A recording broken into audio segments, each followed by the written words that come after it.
जीजू छोड़िए, जीजू क्या कर रहे हैं आप? दीदी आ जाएगी, जीजू छोड़िए ना प्लीज। कबीर, क्या कर रहे थे कबीर तुम? तुम तो ऑफिस जा रही थी ना? कुछ इंपॉर्टेंट चल रहा था क्या? लगता है मैंने आके डिस्टर्ब कर दिया दोनों। ऐसा कुछ भी नहीं है कि तुम गलत सोच रही हो, वो बात कुछ और है। तुम रहने दो कबीर, तुमसे तो मैं बाद में बात करूंगी। तू मेरी छोटी बहन है, तू क्या कर रही थी यहाँ किचन में अपने जीजू के साथ? मुझे जानना है कि यहाँ पे क्या चल रहा था। तुझे अपनी बहन का ही घर मिला था बर्बाद करने के लिए। दीदी बस कहिए, कुछ भी बोले जा रही हैं आप। नहीं, कम से कम इतना तो लिहाज रखिए, हम दोनों बहनें हैं।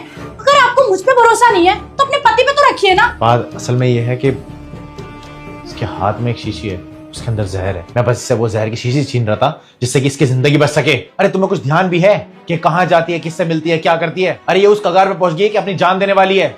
अगर मैं सही टाइम पे आज ना पहुंचता ना तो पता नहीं इसके साथ क्या होता। हाँ मेम साहब एकदम सही बोल रहे हैं। छोटी मालकिन ने कुछ सामान मंगाया था और जब हमने देखा उसमें जहर की शीशी थी, कुछ समझ में नहीं आया हमको। और हमने बहुत बार फोन भी किया आपको, आपने तुम्हारा फोन ही नहीं उठाया। हार मान के हमने साहब को फोन किया, वो तो मेम साहब ना सही वक्त पे आ गए। चलिए क्या सुन रही हूँ मैं? और ये जहर की शीशी, ऐसा क्या हो गया है तेरी लाइफ में जो तुझे ये कदम उठाना पड़ गया? मैं एक लड़के से प्यार करती थी, उसने मुझे शादी के झांसे में फंसाया था और मुझे कुछ टाइम बाद पता चला कि मैं प्रेग्नेंट हूँ। और जब मैंने उसको ये बात बताई तो उसने बोल दिया इसमें मैं क्या करूँ। उसके बाद से उसने मुझे ब्लॉक कर दिया। चल ठीक है, जो हो गया वो हो गया, लेकिन कम से कम तू मुझे तो आके बता सकती थी। लेकिन तूने ये कदम उठाना सही समझा। अगर आज तेरे जीजू वक्त पे नहीं आते और तुझे कुछ हो जाता तो मैं क्या जवाब देती मम्मी पापा को? जो होना था वो हो चुका है, अब उस बात पे बैठ के रोने से कोई फायदा नहीं। उस लड़के को तो मैं छोड़ूंगी नहीं। तेरे जीजू की बहुत पहुंच है इस शहर में, उसको तो हम देख लेंगे। तू ये जहर की शीशी इधर दे। मैंने कहा इधर दे शीतल।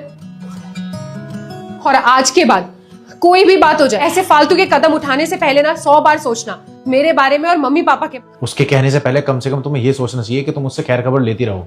तुम्हें आज तक याद भी है कि तुम एक बार इसके साथ कब बैठी थी? अरे आज अगर देर हो जाती तो शायद तुम इससे ये बात कहने लायक भी न रहती। और कबीर प्लीज मुझे माफ कर दीजिए, मुझसे गलती हो गई। मैंने आपके ऊपर इतना बड़ा इल्जाम लगाया, जबकि आप तो मेरी बहन का भला ही सोच रहे थे। और तू चल मेरे साथ।